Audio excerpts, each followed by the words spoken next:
7:56, señor ministro de Salud, Guillermo Alfonso Jaramillo. Buenos días, ministro.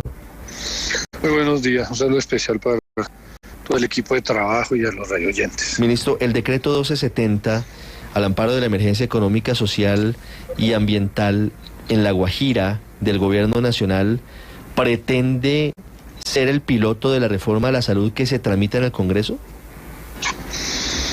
En el 2017 la Corte Constitucional sacó una sentencia, la T-302, y nos deja perentoriamente un llamado para que cumplamos con la posibilidad clara de atender las necesidades urgentes que se viven en la Guajira.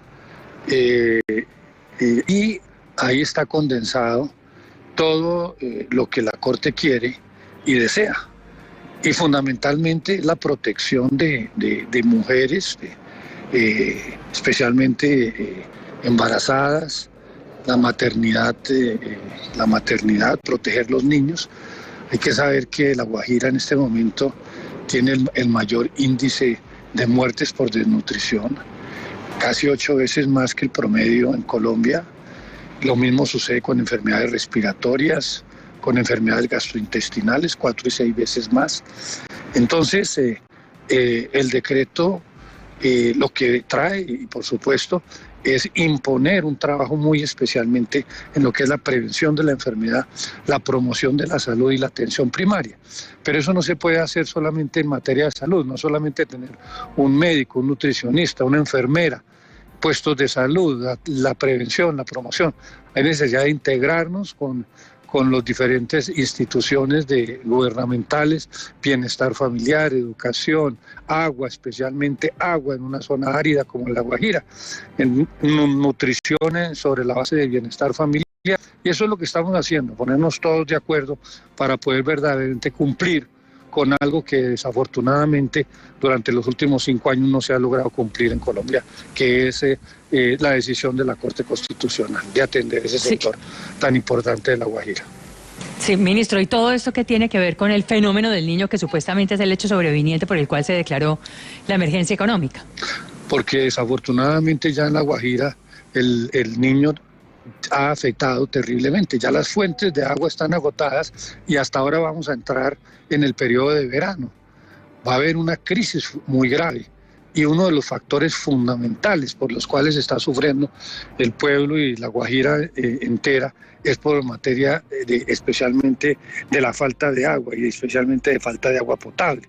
Por eso el primer decreto tiene que ver muy especialmente con buscar soluciones para el tema del agua para La Guajira, continuando con salud, con alimentación, con educación, con vías, atender fundamentalmente en la integridad y transversalmente al pueblo guayú, sí, y a toda la comunidad de La Guajira. Creo que no hay quien se oponga en el trasfondo, en la búsqueda de soluciones a la crisis de La Guajira, ministro, pero hay dudas sobre algunos puntos en particular de los decretos, y por eso quería preguntarle, por ejemplo, los CAPS, que son uno de los ejes de la reforma a la salud que está tramitándose en el Congreso, se van a instalar en La Guajira. ¿Hasta qué punto esa reforma que está en desarrollo se va a implementar en La Guajira? Los CAPS son un punto, pero ¿qué otra parte de la reforma al amparo de esta emergencia se va a llevar a la Guajira? Bueno, los giros directos a las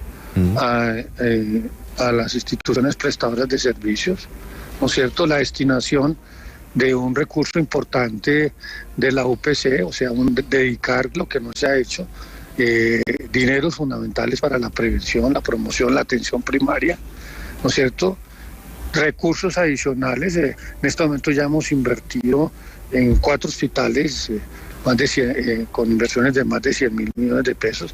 Tenemos que recuperar la infraestructura hospitalaria, la infraestructura de puestos de salud, de centros de atención primaria, que son los CAPS, y comenzar a trabajar, vuelvo y repito, de la mano de las otras instituciones. Esto no puede ser un solo trabajo de una sola institución, sino de todo el gobierno acompañando un inmenso trabajo para lograr solucionar la difícil situación que atraviesa La Guajira y el pueblo guajiro. Sí, ministro, estamos hablando de contratación directa y la experiencia, o por lo menos la historia dicta, no cosas tan positivas y tan buenas sobre el manejo de recursos públicos en La Guajira. ¿Cómo va a ser el tema de transparencia, el tema de confianza en el manejo de estos dineros para llevar y por lo menos dar alivio en medio de la crisis? Bueno, ustedes muy bien saben que están los entes de control, la Procuraduría, la Contraloría, especialmente la Contraloría y posteriormente la Fiscalía. Y nosotros aspiramos a estar muy cerca de estas construcciones y para eso también vamos a utilizar otras instituciones que nos pueden prestar y ayudar con mucha colaboración, Findeter, la unidad de riesgo, todos esos sectores importantes con los cuales podamos elaborar de manera transparente, pulcra, todas las obras que se necesitan y se tienen que desarrollar en La Guajira. Sí. Ministro, una pregunta final sobre la emergencia en La Guajira. ¿Cuáles saberes ancestrales van a sumar ustedes a los médicos tradicionales en La Guajira? ¿Cuál es el plan? Nosotros, hay un gobierno genuino. Nosotros estamos al mismo tiempo que estamos trabajando en La Guajira, estamos en mesas con la comunidad indígena. Y por supuesto todos los saberes ancestrales están vinculados directamente al trabajo que vamos a realizar en salud. Tanto la medicina ancestral como también entonces la medicina occidental.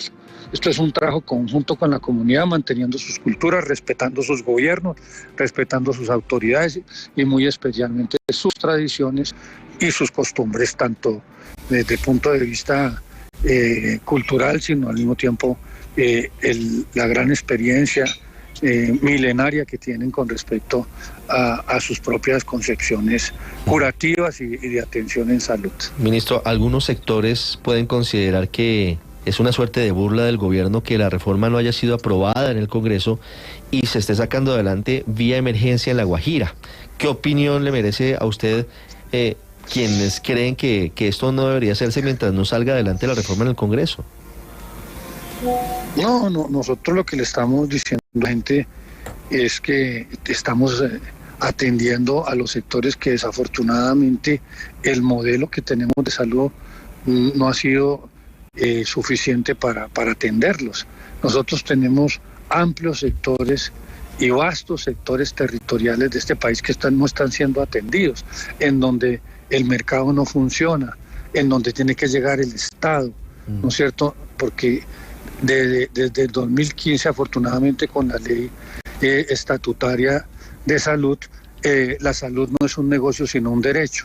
Entonces tenemos que llegar en donde no hay lucro, el Estado tiene que llegar a proteger a cada uno de los colombianos. Entonces lo que estamos haciendo es eso, muy especialmente en llegar, vuelvo y repito, previniendo la enfermedad, promocionando la salud, haciendo la atención primaria y poder entonces resguardar la salud de todos y cada uno de los colombianos, y muy especialmente en donde hay mortalidad materna y mortalidad infantil que supera los promedios de la región colombiana. Entonces yo creo que lo que estamos haciendo es cumpliendo con la Constitución y cumpliendo además con un fallo de la Corte Constitucional que nos obliga a actuar muy especialmente en La Guajira. ¿Qué pasaría si la Corte tumbara la emergencia en La Guajira, ministro? ¿Se cae el decreto? Bueno, hay que buscar otros mecanismos. Yo creo que habrá que buscar otros mecanismos y en eso estamos. Nosotros creemos que lo que estamos haciendo tiene que ver muy especialmente, vuelvo y repito, con atender a las gentes más vulnerables del país. Esperemos a ver qué decide la Corte. Ustedes muy bien saben y ya lo han informado, el 11 está el presidente y todos sus ministros atendiendo los requerimientos de la Corte Constitucional, y ahí estaremos para poder explicar absolutamente cada uno, tanto del decreto madre como de los demás decretos que emergen del decreto madre de la emergencia en La Guajira. Ministro, una última pregunta. ¿Cómo va la reforma a la salud en el Congreso? ¿Cuál es la expectativa en la plenaria de la Cámara en medio de las dificultades y escollos que tuvo en la legislatura anterior? ¿Ha cambiado la reforma durante estas semanas? ¿Usted se ha reunido con sectores políticos que tenían reservas y esas reservas se han tenido en cuenta para modificar el texto?